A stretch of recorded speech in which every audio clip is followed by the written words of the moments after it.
இதுக்கு மாலையே போட்டு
அனைவருக்கும் அன்பு கலந்த வணக்கம். ஆரம்ப நிகழ்வாக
தொடர்ந்து அகவணக்கம் காவு கொள்ளப்பட்ட எங்களுடைய தமிழ் பேசும் உறவு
வட்டக்கோட்டை தீர்மானம் அதன் வழி அமைந்த தங்கள் முடிவுகளிலும் கண்டது.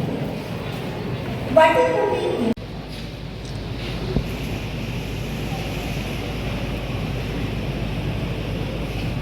மூன்று மாவீரர்களின் சகோதரனாக பொதுச்சுடரை ஏற்றி வைத்து கலாநிதி நாகராசன் செந்தூர் செல்வனுக்கு நன்றிகளை தெரிவித்தவாறு தொடர்ந்து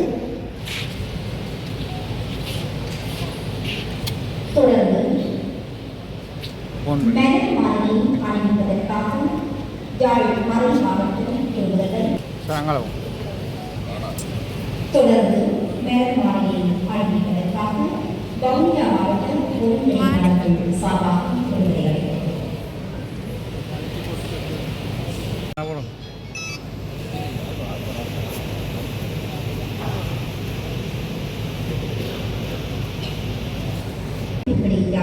உயிர்புரிந்து தேசத்தின் உறவுகளையும் நிறைவேற்றி இப்போது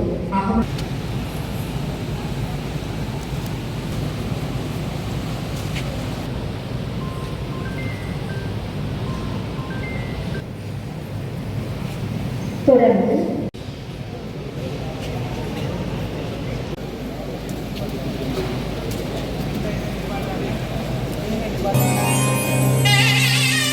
நாங்கள் இந்த தேசத்திலே சுய நிர்ணய உரிமைக்கு சொந்தமானவர்கள், இந்த தேசத்திலே இறைமை உள்ள மக்கள். நிகழ்வோடு இந்த நிகழ் தலைமுறைக்காவது ஒரு சுதந்திரமான நாட்டை பெற்றுக் கொடுப்பதற்கு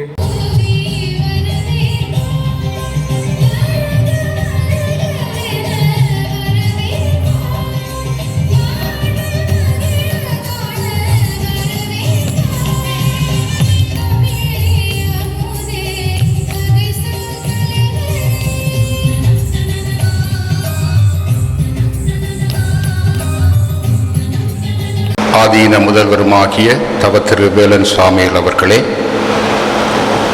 திருகோணமலை தென்கலை ஆதீன மகா சன்னிதான குரு அகத்தியர் அடிகளார் அவர்களே, மற்றும் இங்கே வந்திருக்கின்ற மத தலைவர்களே, பாராளுமன்ற உறுப்பினர்களே மற்றும் என் சகோதர சகோதரிகளே, உங்கள் அனைவருக்கும் மாலை வணக்கம்.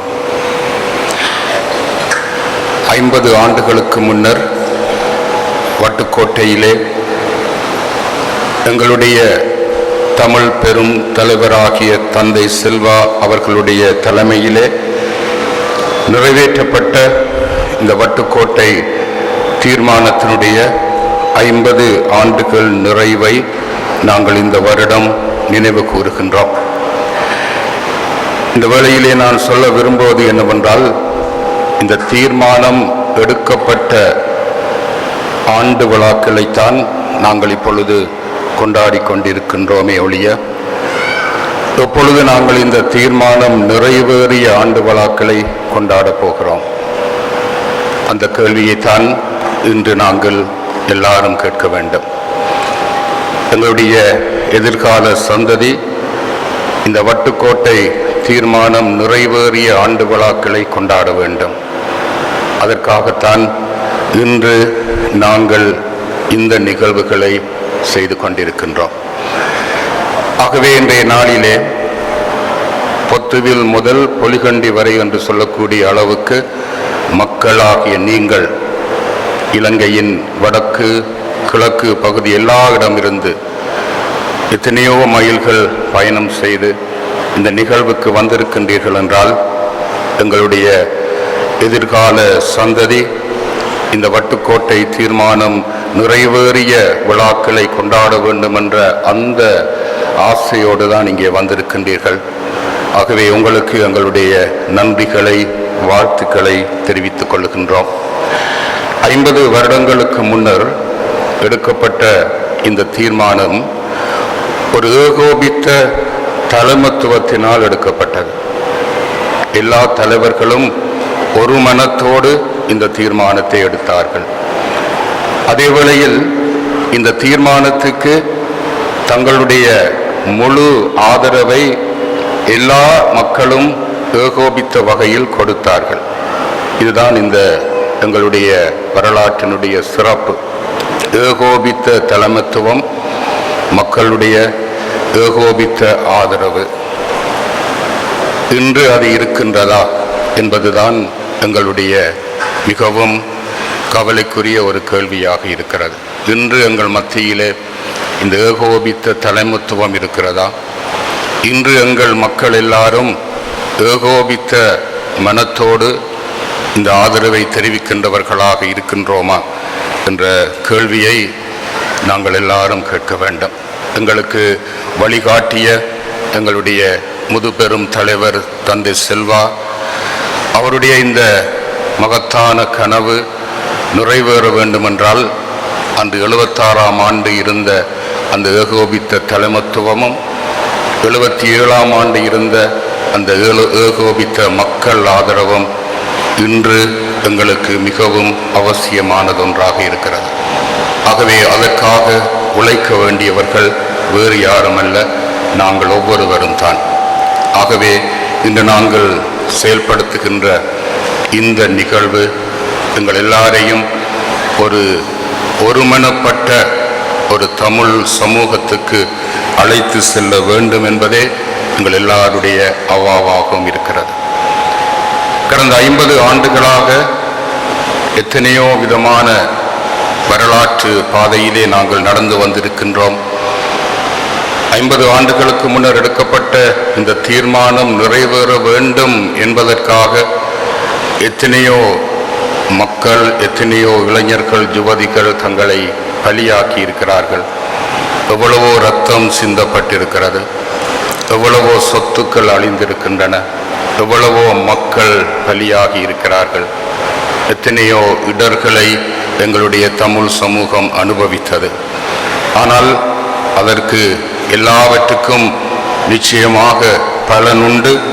ஒரு நாள் இந்த வட்டுக்கோட்டை 50 தீர்மானம் நிறைவேறுவதற்கு இந்த 50 ஆண்டுகளாக செய்யப்பட்ட எல்லா தியாகங்களும், இந்த 50 ஆண்டுகளாக சிந்தப்பட்ட ஒவ்வொரு துளி இரத்தமும், இந்த 50 ஆண்டுகளாக செய்த ஒவ்வொரு தியாகமும் நிச்சயமாக வீண் போகாமல் பலன் கொடுக்கும் என்ற அந்த நம்பிக்கையோடு நாங்கள் முன்னோக்கி செல்ல வேண்டும்.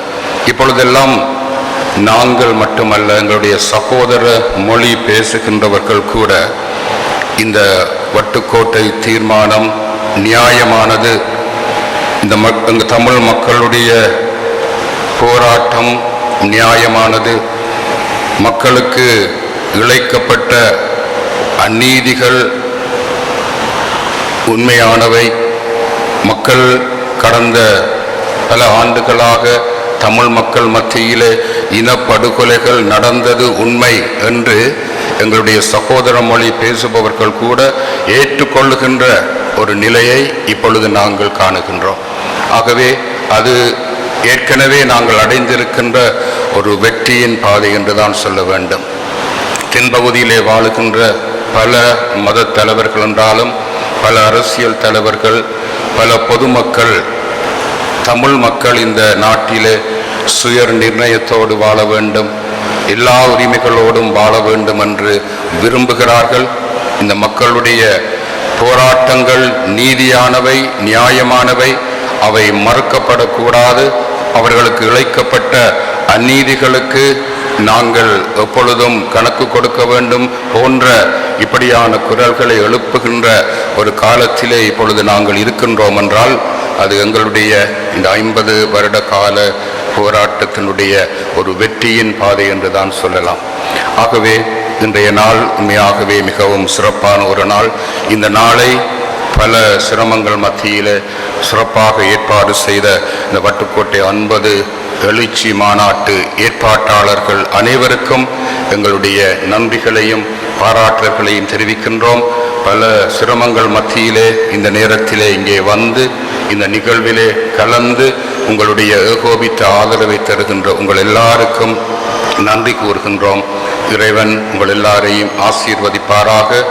தமிழ் மக்களாகிய அனைவர் மேலும் இறைவனுடைய நிறைவான ஆசீர்வாதம் கிட்டவும், அதன் மூலமாக மக்கள் எதிர்பார்த்திருக்கின்ற அந்த நிரந்தரமான, சுதந்திரமான, அமைதியான, சுய நிர்ணயமான ஒரு வாழ்வு விரைவில் கிட்ட வேண்டும் என்று இறைவனை பிரார்த்தித்து விடைபெறுகின்றேன்.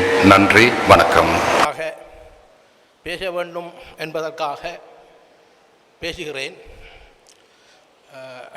பல விமர்சனங்கள் இருந்தாலும் கூட நான் அதிலே மேடையிலே கூறவில்லை. நான் ஏற்பாட்டாளர்களுக்கு நான் தனிப்பட்ட முறையிலே அதை தெரிவிப்பேன் என்ற உறுதிமொழியுடன் சில விடயங்களை கூறுகின்றேன். என்னை பேசுமாறு இந்த தலைப்பை தந்தவர் சுவாமி வேலன் சுவாமி அவர்கள்.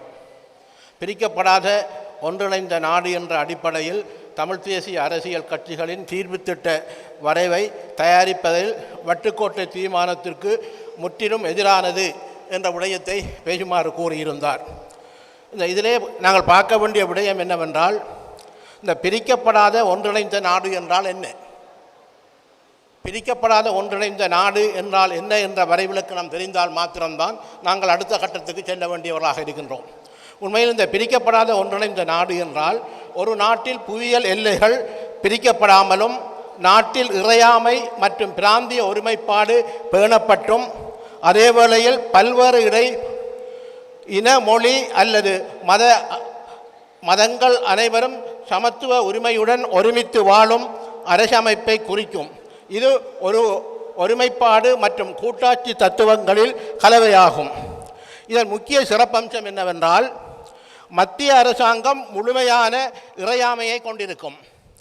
நாட்டின் ஒருமைப்பாட்டிற்குள் இருந்து கொண்டு மாகாணங்கள் அல்லது மாநிலங்களுக்கு அதிகார பகிர்வு, அரசியலமைப்பு அதிகாரங்கள் என்பன வழங்கப்படும்.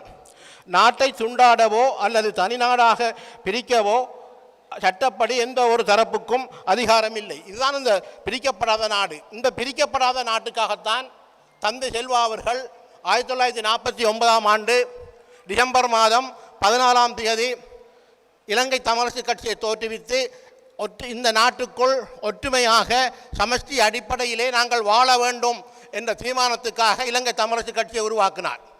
அவர் உருவாக்கி ஏறக்குறைய 33 வருடங்களாக போராடினார்.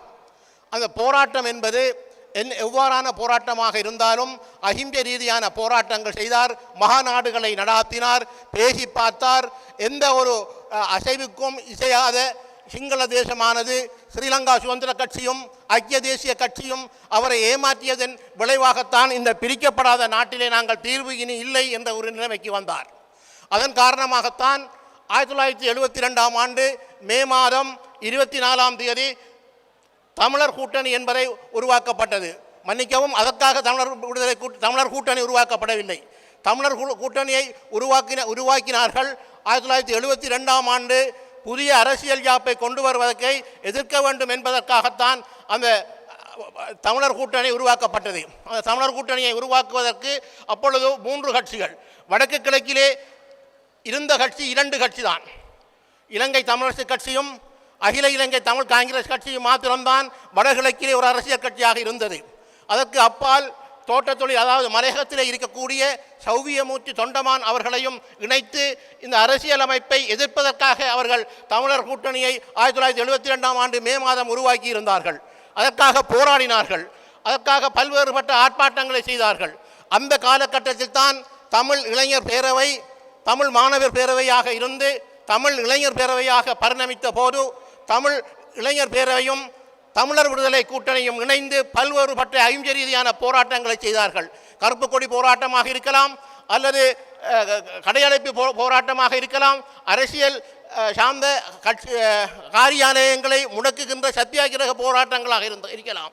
அந்த போராட்டங்களை செய்து கொண்டு வருகின்ற வேளையில் தான் இந்த 3 கட்சிகளும் இணைந்து 1976ஆம் ஆண்டு மே மாதம் 14ஆம் தேதி தமிழர் கூட்டணி என்ற பெயரை தமிழர் விடுதலை கூட்டணியாக மாற்றி இந்த வட்டுக்கோட்டை தீர்மானத்தை முன்வைத்தார்கள். இதில் நாங்கள் பார்க்க வேண்டிய விடயம் என்னவென்றால், வடக்கு கிழக்கில் இருக்கக்கூடிய அரசியல் கட்சிகளாக நான் ஏற்கனவே கூறியது போன்று 2 கட்சி மாத்திரம்தான் இருந்தது. அந்த 2 கட்சியுடன் மலையக கட்சியையும் சேர்த்து இந்த வட்டுக்கோட்டை தீர்மானத்தை எடுத்தாலும் கூட வட்டுக்கோட்டை தீர்மானத்துக்கான அங்கீகாரத்தை பெறுகின்ற தேர்தல் நடக்கின்ற போது அகில இலங்கை தமிழ் காங்கிரஸாக இருக்கக்கூடிய ஜி பொன்னம்பலம் அவர்கள் அதில் ஏற்றுக்கொண்டாலும் கூட அவர் இந்த தேர்தல் வருவதற்கு முன்பே அவர் மரணித்து விட்டார். தந்தை செல்வா அவர்களும் இயற்கை எய்து விட்டார். சௌவியமூர்த்தி தொண்டமான் மாத்திரம் அந்த வட்டுக்கோட்டை தீர்மானத்தை ஏற்றாலும் கூட மலையகத்தில் இருக்கக்கூடிய அந்த புவியியல் சார்ந்த நிலப்பரப்பில் வடகிழக்கில் சேர்ந்த வட்டுக்கோட்டை தீர்மானத்துக்கு ஒவ்வாமையாக இருந்ததன் காரணமாக அவர் அதற்கு ஆதரவு கொடுத்து அங்கே தேர்தல் பிரச்சாரம் செய்தார். அந்த தேர்தல் பிரச்சாரம் செய்கின்ற போது அவர் கூறிய விடயம் என்னவென்றால், வடகிழக்கிலே சூரியன் உதிக்கின்ற போது மலையகத்திலே சேவல் கூறும், அவர் சின்ன சேவலாக இருந்தது, சேவல் கூறுகின்ற போது வடகிழக்கிலே சூரியன் உதிக்கும், தமிழ்கள மலரும் என்கின்ற பிரச்சாரத்தை செய்திருந்தார். அதன் அடிப்படையில் தான் அந்த வட்டுக்கோட்டை தீர்மானம் எடுக்கப்பட்டு இப்பொழுது 50 ஆண்டு கலந்திருக்கின்றது. இந்த தலைப்பிலே கூறப்பட்ட விடயம் பிரிக்கப்படாத அரசியல் தீவை இப்பொழுது இருக்கின்ற அரசியல் கட்சிகள் அதில் ஒத்துப்போகக்கூடாது என்ற ஒரு விடயம் இதிலே கூறப்பட்டிருக்கின்றது.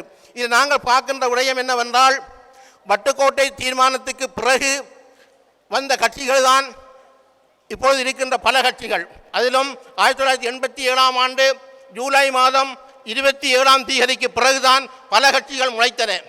குறிப்பாக டெலோவாக இருக்கலாம், EPRLவாக இருக்கலாம், ENDLவாக இருக்கலாம், அல்லது ஈரோஸாக இருக்கலாம். பல்வேறு தமிழ் தேசிய கட்சிகள் அதற்கு பிறகுதான் முளைத்தன.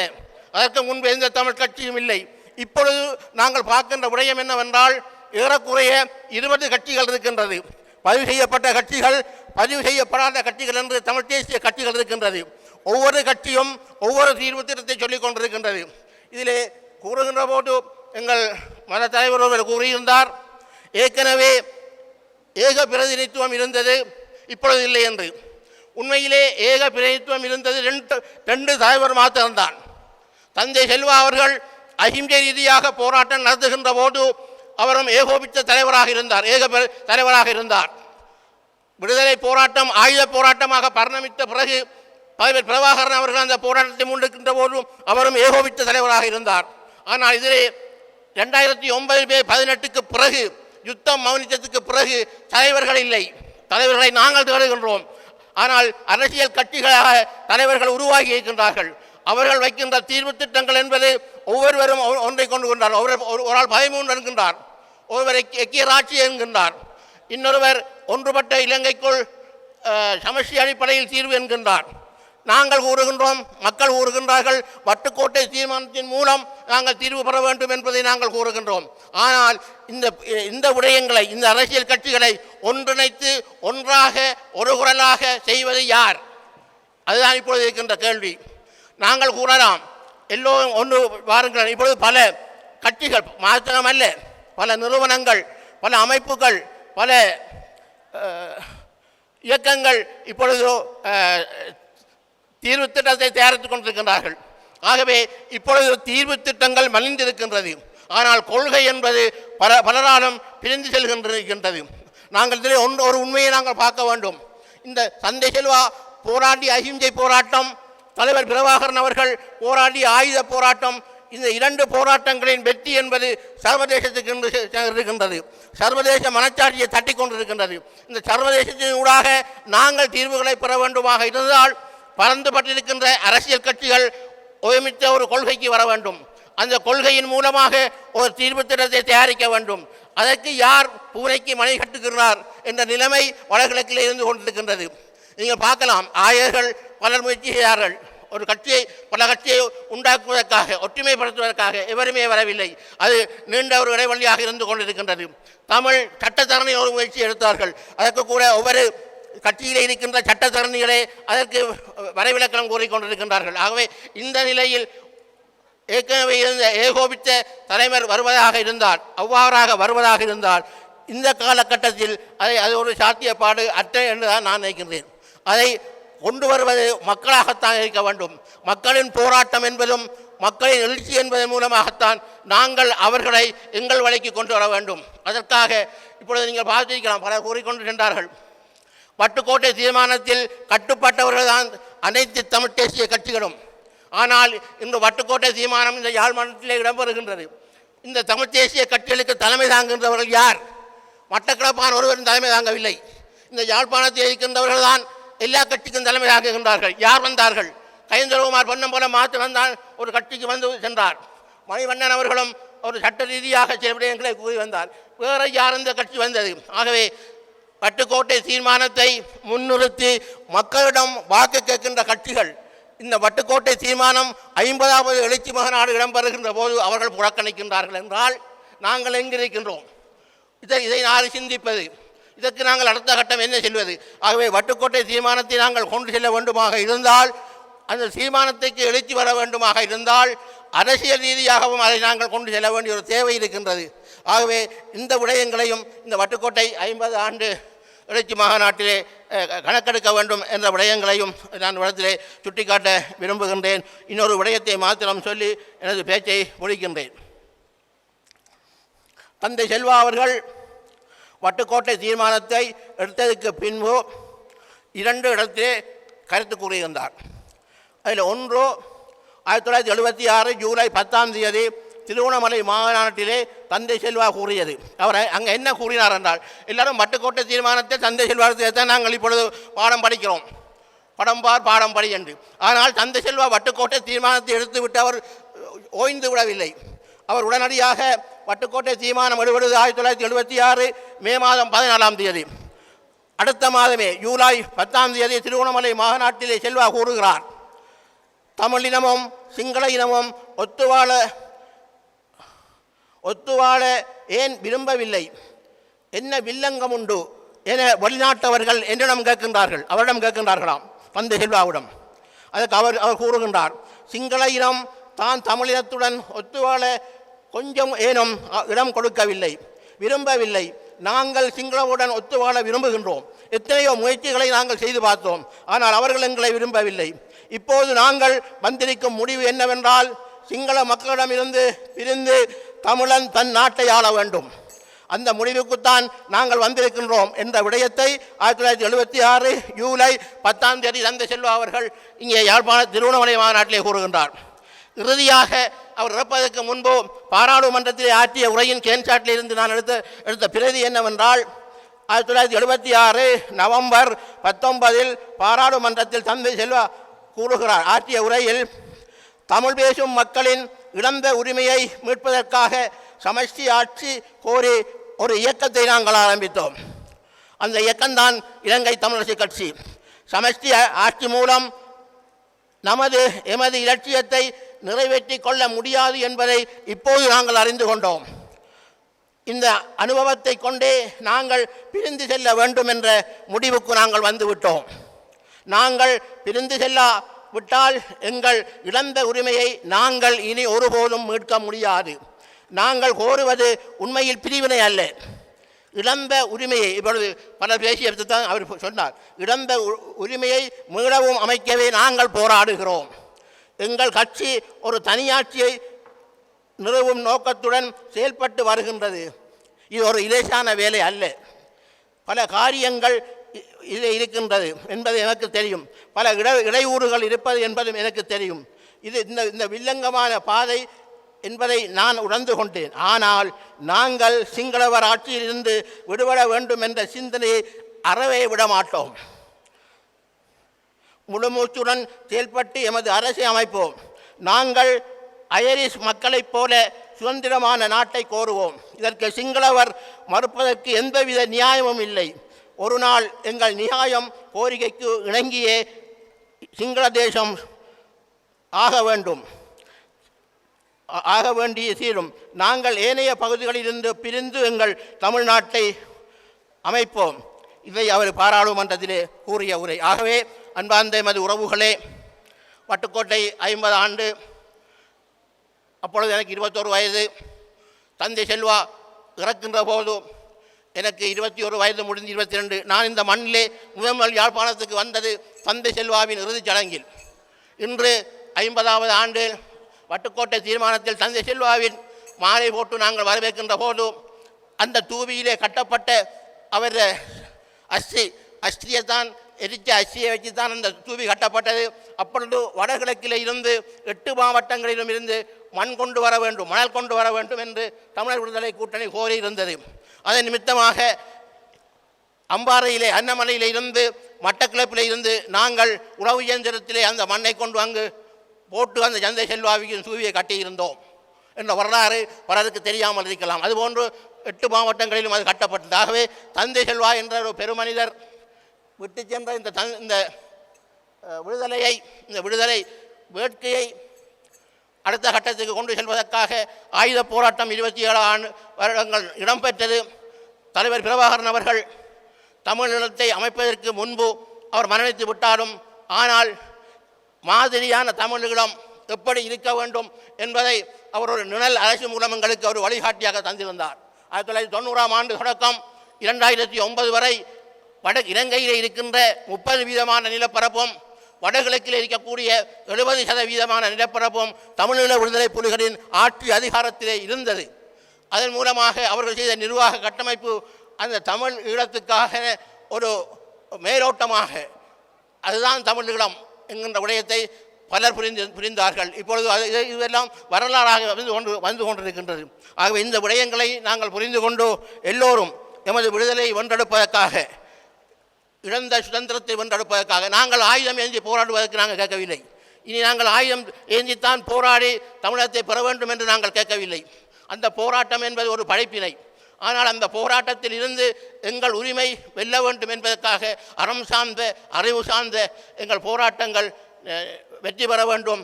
தியாகிகள் சாகலாம். மேலதிக செய்திகளுக்காக எமது யூடியூப் தளத்தை சப்ஸ்கிரைப் செய்யுங்கள்.